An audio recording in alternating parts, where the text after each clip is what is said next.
I'd always thought Catherine and I had a solid marriage. We'd been together for almost 7 years. I mean, yeah, there were bumps along the way like with any relationship. But we always worked things out. Or at least I thought we did. It all started one random Tuesday.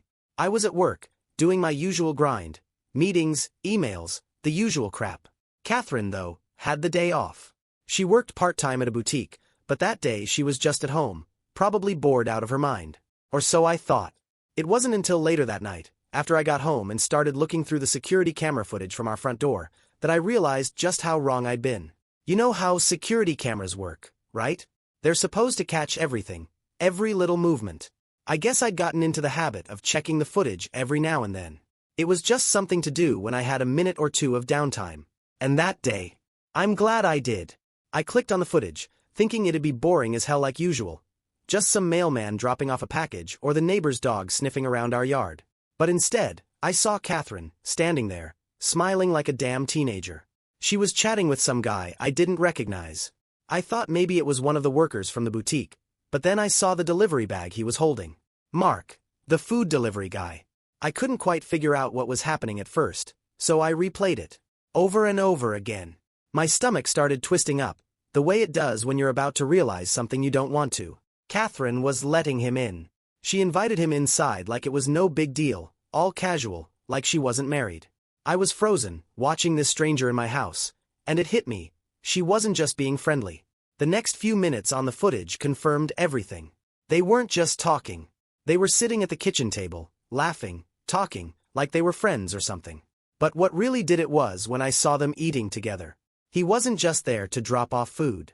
He was sitting there, across from her, sharing a meal in my house. I felt sick. I'm not a guy who gets upset easily, but watching that? I lost it. I sat there staring at the screen, replaying it over and over, just trying to make sense of what I was seeing. Was this real? Was this really happening?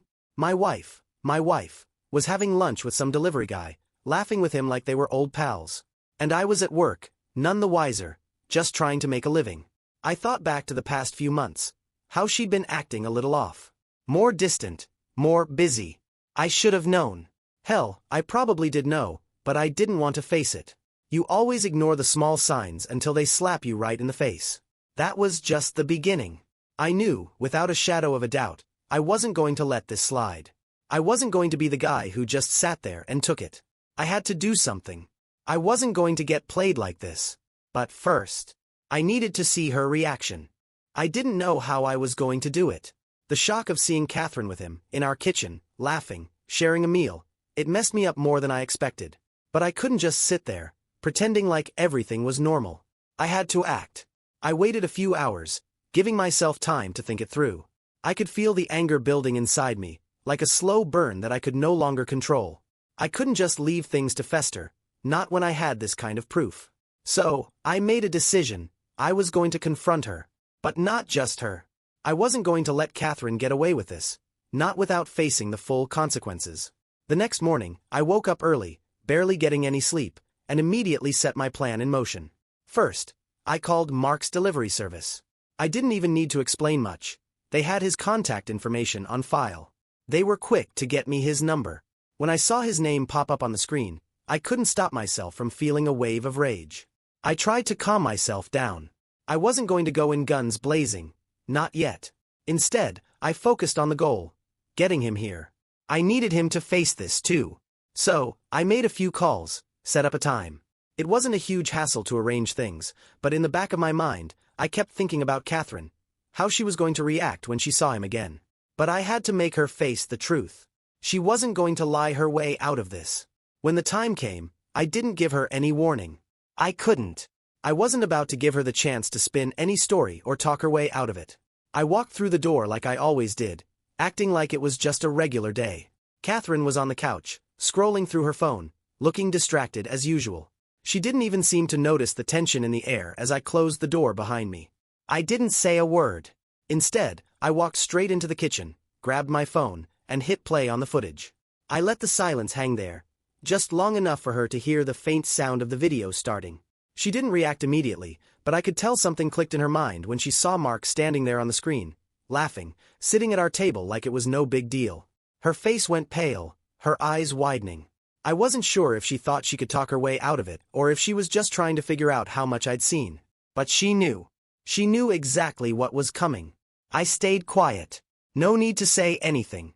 I let the video do all the talking.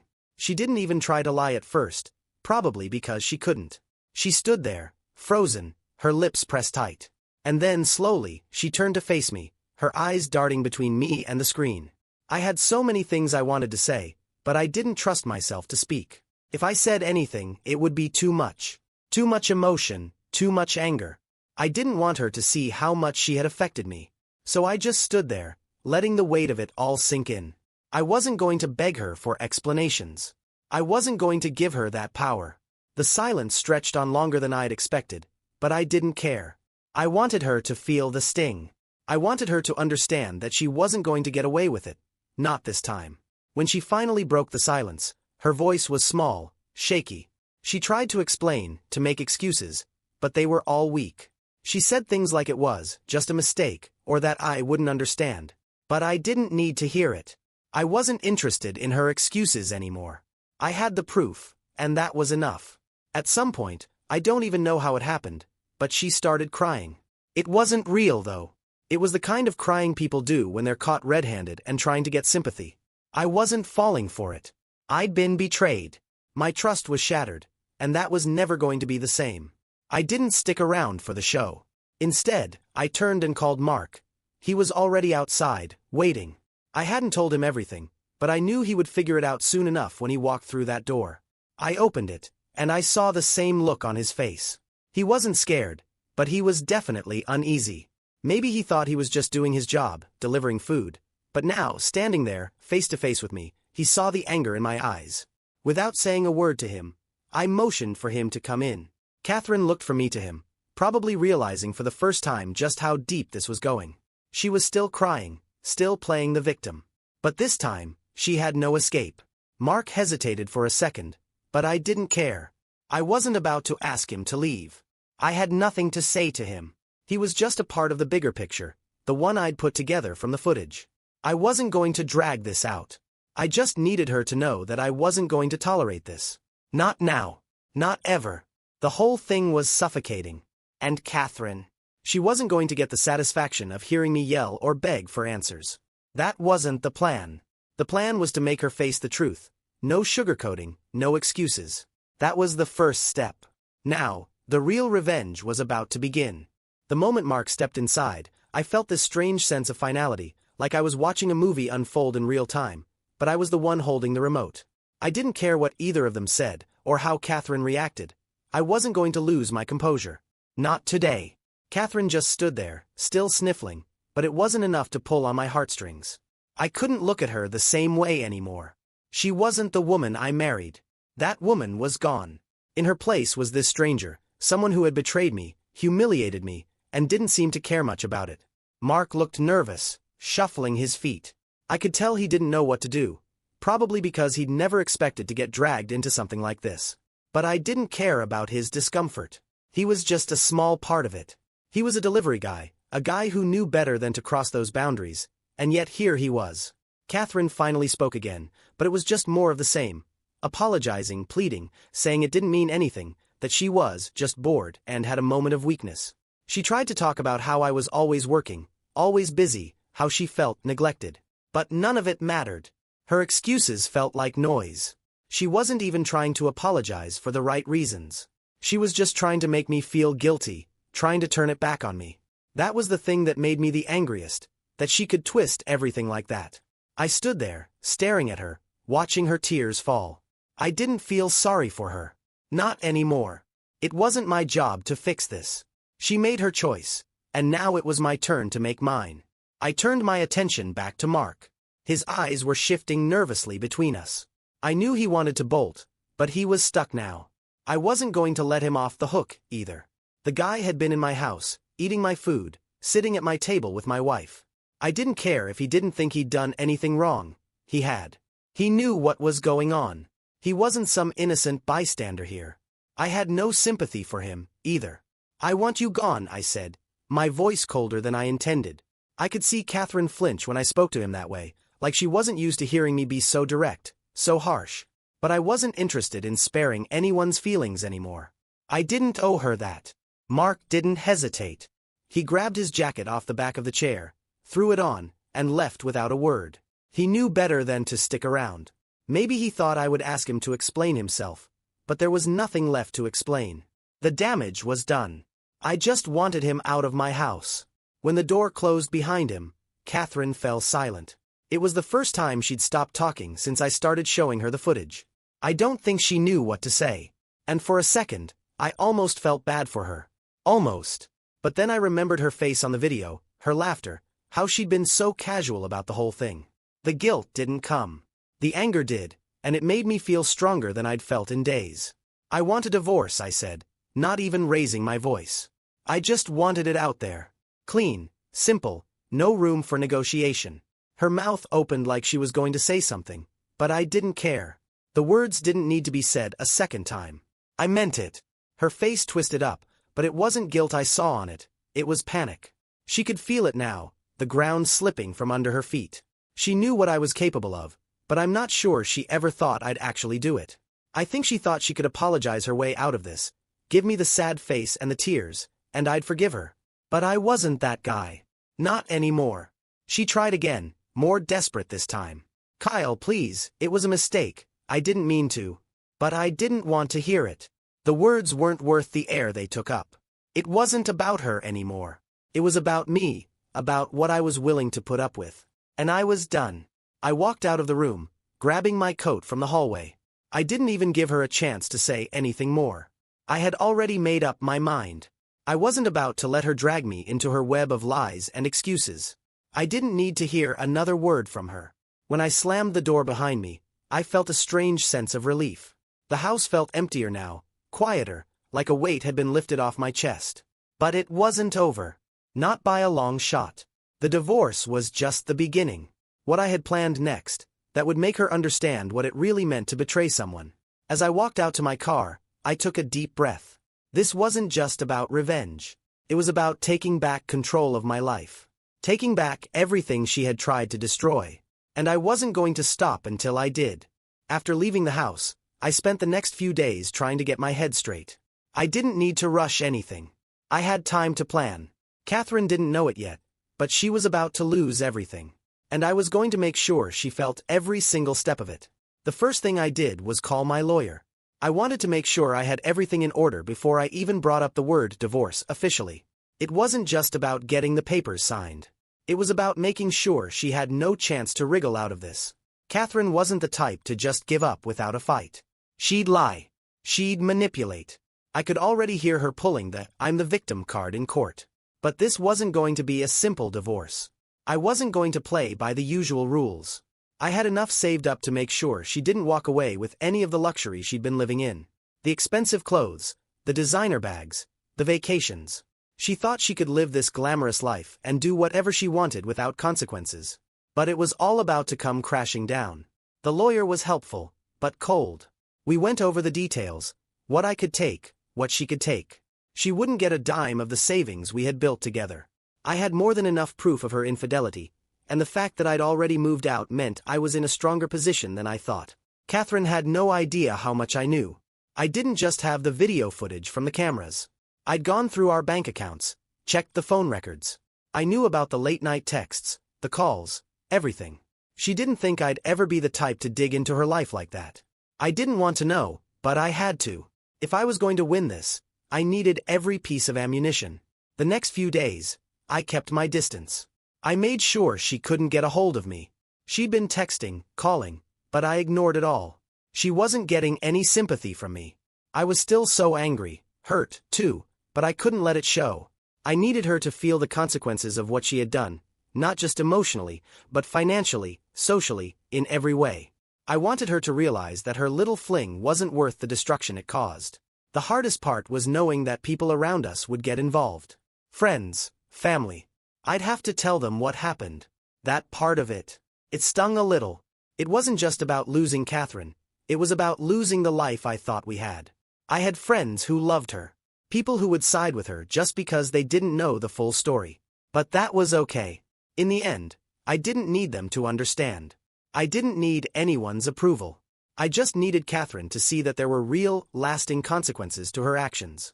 I made a decision early on that I wasn't going to be the nice guy in this situation. I wasn't going to be the one who took the high road. If she wanted to play dirty, then fine. I'd play too. After a few days, Catherine came to the house. I wasn't there, of course. But I knew what she was trying to do. Swing by, act like nothing was wrong, maybe catch me off guard and get me to talk. I didn't let it happen. I stayed away. I wasn't going to let her weasel her way back into my life with her sweet talk or fake remorse. But then came the day when she went too far. I'd been expecting it. She had to find a way to make me look like the bad guy. She reached out to our mutual friends, trying to get them to side with her. She cried to them about how horrible I was for abandoning her, without even giving her a chance to fix things. She probably told them that I was the one who didn't care, that I didn't want to work things out. She painted herself as the victim, like always. She'd never been able to take responsibility for anything, especially when it came to her mistakes. But that's where I came in. I called our closest friends, the ones I knew I could trust, and I told them exactly what happened. No sugarcoating. No excuses. I told them everything. I didn't even give them a chance to pick a side before I laid it all out. And when they heard the full story, the looks on their faces were priceless. Some of them were shocked, others pissed off. I wasn't interested in how they felt, though. I just wanted them to know who Catherine really was.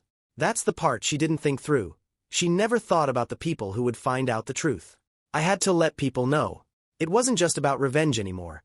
It was about making sure that Catherine couldn't manipulate anyone else into thinking she was some innocent bystander. She wasn't. She'd chosen to do this, and now she was going to face the fallout. When the first call came in from her, she sounded different. Her voice wasn't as sharp, not as defensive. She was starting to panic. That was when I knew she realized that this wasn't just going to go away. I didn't pick up. I let the phone ring out. I could almost hear her trying to figure out what to do. This wasn't just a mistake anymore. This was her life, unraveling. And I wasn't going to stop until she felt every piece of that unraveling. The game had only just begun. Catherine had always been one to spin her story, paint herself as the misunderstood soul, the girl who just didn't know what she was doing. She had a knack for manipulating people, making them believe she was always the victim. I thought back to the time she'd convinced me of things I didn't want to believe. Things that were convenient for her, like how she needed space or had a lot on her plate. She'd say all the right things at the right time, using just enough charm to make you forget about the lies. But now, she didn't have that power anymore. Now, the truth was out in the open. No matter how much she tried to twist it, I had the facts. I had the evidence. And she didn't like it. It wasn't just her excuses that bothered me. It was the way she acted like everything she had was just hers by right. The expensive clothes, the fancy dinners, the trips to places I could only dream of. She thought she could cheat on me and still keep the life she'd built. But no one, walks away from a betrayal like this without consequences. And I was going to make sure she felt it in every possible way. I knew the next step was to hit her where it hurt the most. Her comfort, her image, and everything she'd come to expect. I had already contacted my lawyer, and now it was time to take the next step. But before I made the big move, I needed to make sure Catherine realized just how serious I was about the divorce. It wasn't just a matter of separating our lives. It was about dismantling everything she'd built off the back of my hard work and her lies. The first part of that plan was easy. I'd already made the decision to make sure she didn't get the house. The place we had lived in, the place she'd decorated with her taste, bought all her expensive furniture and designer pieces. I had the papers in order, but I wanted her to think that there was a chance she'd get to keep it. I wanted her to feel the shock when it hit her that this wasn't just about walking away from me. It was about losing everything that had come with it. The house was in my name. I'd made sure of that early on when we'd bought it, just in case things ever went south. I wasn't some idiot. I knew that we had a good life, but I also knew that people change, and Catherine had always been a bit, well, flighty. So, when it came time for the paperwork, I made sure I had the leverage. But I wasn't going to just drop that bomb right away. No, I let her think that everything would be normal, that she could keep living in her little fantasy world. I didn't tell her about the papers or the house yet. I let her stew in her panic for a while, make all the phone calls she needed to make. I knew she'd be calling her friends, asking them for advice, trying to figure out some way to talk me down, to convince me to think about the family or work on things. She would even throw a fit, maybe try to guilt me with her regret and how she was sorry. I wasn't interested. I didn't care if she cried or begged. That wasn't going to change the facts. She cheated. She broke the trust. She made her bed, and now she was going to lie in it. Then came the second part of my plan. I wasn't about to let her walk away with any of the assets we'd built together. At least, not without a fight. I called a few people I knew, people who worked in real estate and investments, and I started shifting things around, quietly. Moving money into safe accounts. Making sure Catherine couldn't touch anything unless it went through me first. She didn't have access to the funds without my approval. And I wasn't about to let her think she'd be going on with her life like nothing happened. I didn't want to wipe her out completely. I wasn't out for revenge in the sense of leaving her on the streets, but I also wasn't going to let her walk away with a pile of cash and a smile. No, I made sure that whatever she had left was earned in a way she wouldn't be proud of. And then, just to make her situation even worse, I started talking to the people around us, the ones who had always been in our circle. I called a few close friends, some family members, and made sure they understood exactly what had happened. I didn't leave anything out, not the details, not the footage, not how she invited Mark into our home. I made sure to share the truth, and I didn't hold back. She tried to make me out to be the bad guy, but now it was her turn to explain to everyone what she'd done. I wasn't expecting them all to side with me. I didn't care about that anymore. I knew that some would still defend her. Hell, some would probably even call me heartless for being so direct. But that was the thing. I wasn't trying to win their approval. I was trying to make Catherine understand that this wasn't just some blip in our marriage, some mistake. This was a decision, and it had consequences. I didn't hear from her for a couple of days after I started talking to everyone. It was like she went into hiding.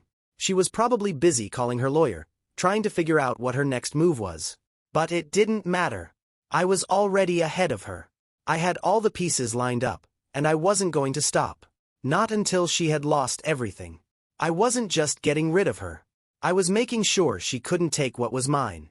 Catherine's silence after the initial storm of confrontation was almost deafening. 4 days. There was no word from her. No calls. No messages.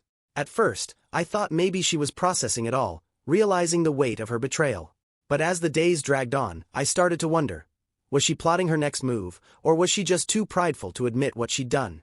Either way, I knew I wasn't going to be the one to break the silence. I didn't need to hear any more of her excuses. I didn't need her apology. It wouldn't change anything. Her regret didn't mean anything to me anymore. What hurt more was the thought of how easily she dismissed me for some fleeting excitement. She'd done it without a second thought, like I was just some security blanket that could be tossed aside when she was bored. I had a routine now, a new rhythm to my days. Work was my escape. I threw myself into it, even though I couldn't stop thinking about the mess I was leaving behind. But I was no fool. I knew the deeper I went, the harder it would be to unwind the knots I'd tied myself in. The house, the assets, the people who used to be our friends, it was all unraveling at once. And as much as I tried to focus on work, I couldn't ignore the gnawing feeling in my gut that I was about to hit another turning point. And then, on the 4th day of silence, it came. She showed up at my apartment. I was sitting at the kitchen table, sipping a cup of coffee, scrolling through emails when I heard a knock on the door. My first instinct was to ignore it. But then I froze.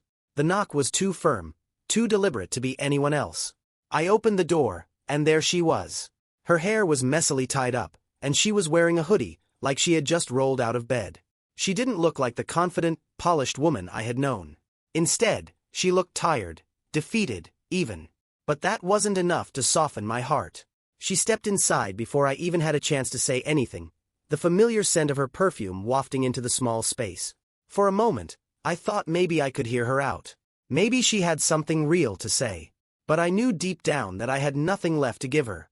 "I need to talk to you," she said, her voice shaky. But it wasn't the sorry I was waiting for. It was more like she was just demanding the space to explain herself, as though the decision was still mine to make. "I'm listening," I said, but the words felt cold even to me. It was like I was talking to a stranger, not the woman I'd spent years of my life with. She took a deep breath, her eyes darting around the apartment like she was trying to figure out if I was really gone from the life we shared. She wasn't prepared for this, not for the emptiness, not for the distance between us. This wasn't just a fight we could fix. "I don't want this to end like this," she said, her eyes glistening like she might cry. "We can fix this. I want to fix this. I was stupid, I admit it. But this, what you're doing, it's too much." Her words made me laugh. It was a bitter laugh, one I couldn't hold back, because I knew exactly what she was trying to do. She was trying to manipulate me, trying to pull the strings of some old emotional attachment I had to her. But it didn't work. Not anymore. I shook my head slowly. Fix it? You think you can fix this? I took a step back, crossing my arms. You slept with someone else in our home, in our bed.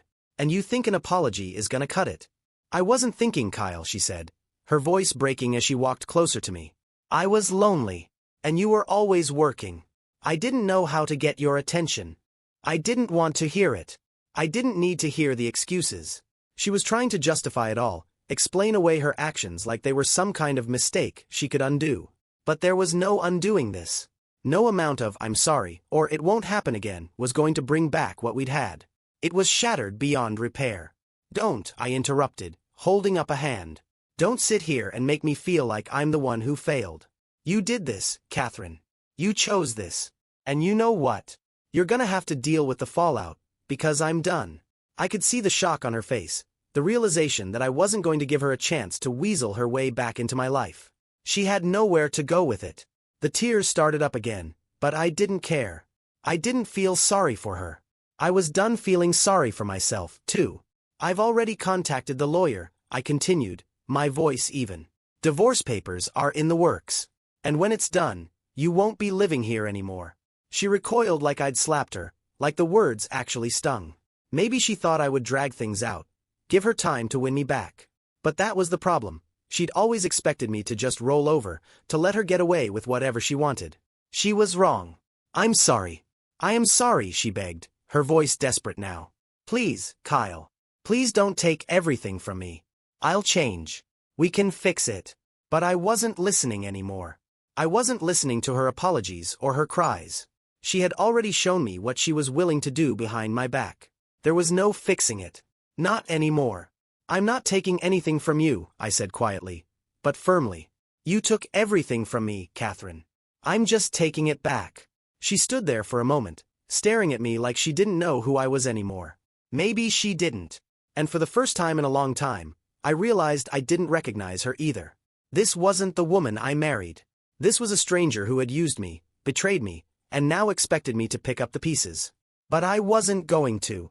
I walked past her, grabbing my jacket off the back of the chair. You need to go, I said, not looking back. As she left, I felt something inside me shift. It wasn't relief, not yet. But it was a beginning. I was done being the guy who always forgave, always hoped. Now, I was just a man getting what was mine back. One piece at a time. And I wasn't going to stop until I had it all. The days following Catherine's visit were a strange mix of satisfaction and anger. On the surface, I felt a little lighter. After everything, her betrayal, the lies, the manipulation, it felt good to be the one in control for once. But underneath it all, I could still feel the weight of everything she'd taken from me. It wasn't just the house or the bank accounts. It was the years, the trust, the life we had built together. That part hurt the most. She kept texting, calling, pleading. The messages were the same. I miss you. We can still fix this. I made a mistake. Don't do this to us. I didn't reply to any of them. I didn't need to hear any more of her excuses. The more I ignored her, the more desperate she seemed to get. But I wasn't about to fall for it again. I couldn't. I had already made the decision to move forward. The divorce was happening, no matter what. But Catherine. She didn't seem to grasp the severity of it. She thought I was just angry, that I'd come around. She didn't understand that I wasn't just hurt. I was done. And now, I was going to make sure that she felt the full consequences of what she had done. The first thing I did was get the house out of the equation. It was no longer an option for her. We'd put it in my name a long time ago, and that was something I'd made sure to keep track of. I'd already reached out to a realtor to start the process of selling it. But that wasn't going to be enough. I wanted her to feel the loss. I wanted her to have to go back to a life that wasn't so cushioned, so easy. I wasn't going to be the one to take all of it. I didn't want her on the street, but I didn't care if she had to work hard for a living after this. She'd been handed everything she wanted, without earning any of it. Now it was time to make her pay for her decisions. I began talking to the people who had once been part of our social circle. Some of our friends had already started distancing themselves from her after they'd heard what happened. She tried to spin it, make it sound like I was the one who ruined our marriage by being distant and cold. But once the truth got out, people started realizing who she really was. The ones who were still on her side? They were just as fake as she was. But I knew I couldn't just rely on people finding out. I had to make sure she couldn't use anyone else to shield herself. I spoke to some of our mutual friends directly. I wasn't asking for their approval or their pity. I wanted them to know exactly what kind of person Catherine was. There was one friend, Katie, who'd been close to Catherine for years. I had always thought she was loyal, but I knew better than to trust anyone blindly at this point. When I told Katie about the affair, her shock was genuine, but the best part was when she admitted that she had suspected something was off for months. Catherine had been acting strange, disappearing for long periods, and she had even mentioned some guy at one point. But she never questioned it, because Catherine always made things sound like they were in her control. She had a way of manipulating the people around her into thinking everything was fine. But now, the facade was gone. Katie didn't know what to say, but I could tell she was uncomfortable. I wasn't asking for sympathy. I didn't need that. But I wanted her to understand that Catherine's lies affected more than just me. They had trickled down to everyone around us. Catherine's friends slowly started pulling away. Not all at once, but it was happening. And with every person who turned their back on her, I felt more vindicated. The life she had built around this perfect high-maintenance image was starting to crumble, piece by piece. And it wasn't just the friends. It was everything. It wasn't enough that she'd cheated on me in our own home, betrayed my trust.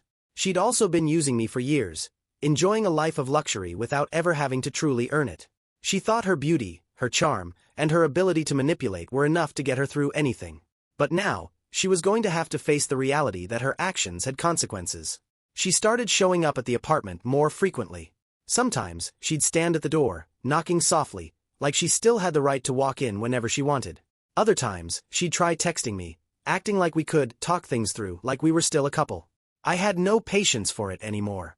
Every time she reached out, it felt like she was trying to put the pieces back together, trying to fix something that was long gone. One day, she sent a long text, saying she wanted to meet. We need to talk about what happens next. I don't want to lose everything. I didn't respond for a while, but I knew I was getting close to making my next move. She had no idea what was coming. I showed up at her office. She didn't know I was coming, but I didn't care. I was tired of playing nice. I walked in like I owned the place, and when I saw her sitting at her desk, I could see the panic in her eyes before she even said a word. She quickly stood up, straightening her blouse, trying to look composed, but I could tell it was all an act.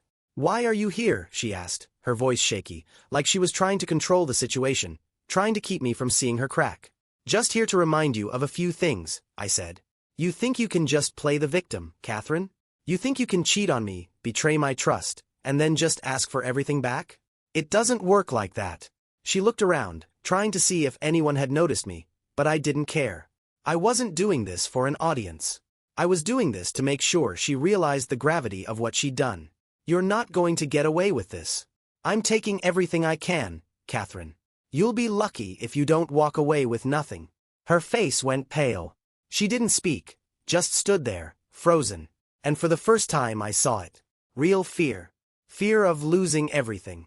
She had no idea how far I was willing to go to make sure she paid for the way she'd used me. But now she was going to find out. The days after I confronted Catherine in her office were tense. I knew she was scrambling, trying to salvage whatever she could. She called her lawyer, started looking for new places to live, but it was too late. The decisions had already been made. I wasn't going to drag this out any longer than I had to. The divorce papers were filed, the house was up for sale, and the assets were already being divided. Catherine didn't stand a chance. She tried to play the "we can work it out" card one more time, showing up at the apartment again, but I wasn't having it. This time, I had the final document in hand. I handed it to her without a word. Her face fell as she realized what was happening. Her pleas, the sobbing, the "I'm sorry"s. None of it mattered anymore. She had lost everything, and I wasn't about to let her drag this out any longer. I knew she was scared. I could see it in her eyes. She was watching the life she had built crumble, and all she could do was stand there and hope I'd show mercy. But I wasn't in the mood for mercy. She had shown none to me. "I don't want to see you again," I told her, my voice steady. "We're done." I watched her leave the apartment for the last time, her shoulders hunched, face pale. The woman I had once loved was gone, and in her place stood someone who had no idea what life without luxury, without manipulation, would be like. For me, it was over. The revenge was complete. Catherine had lost everything she thought she could take for granted. And now, it was my turn to rebuild. After the divorce, things started to settle into a strange, quiet routine. Catherine was gone, the house sold, and the money split. I moved into a small place, something just for me. It wasn't much, but it felt like freedom. The weight of everything had lifted, and I could finally breathe again. Catherine, though, wasn't handling it well.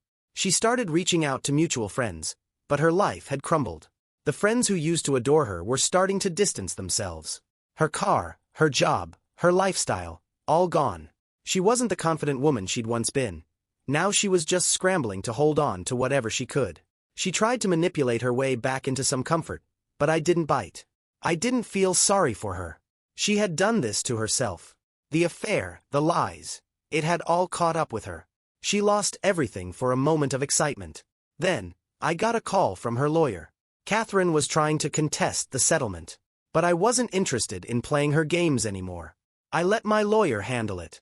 The final blow came when I found out she moved in with Mark, the delivery guy she'd cheated on me with.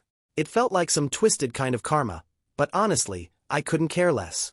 It wasn't about him. It was about her chasing a life that was never meant for her. As for me, I was done.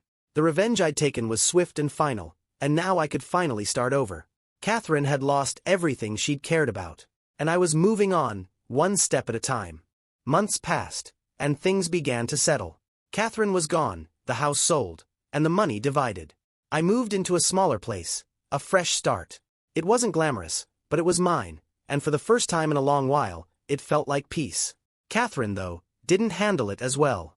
She kept reaching out, trying to salvage what was left, but I didn't respond. She was struggling, and it was clear from the few updates I got from mutual friends. The lifestyle she'd built on manipulation was gone. Her luxury car, her designer clothes, her job, it was all slipping away. She wasn't the confident woman I once knew. Now she was just scrambling, trying to hold on to anything she could. I couldn't bring myself to feel sorry for her. She had made her choices, and now she was paying the price. She had thrown everything away for a fleeting affair, and the consequences were all around her. I heard she moved in with Mark, the delivery guy. It was almost poetic, but in the end, it didn't matter. She had to live with the choices she made, and I was done watching her do it. A few weeks after the divorce, her lawyer called, asking to contest the settlement. I wasn't interested in revisiting any of it. I told my lawyer to handle it. The last thing I needed was to get dragged back into her web of manipulation.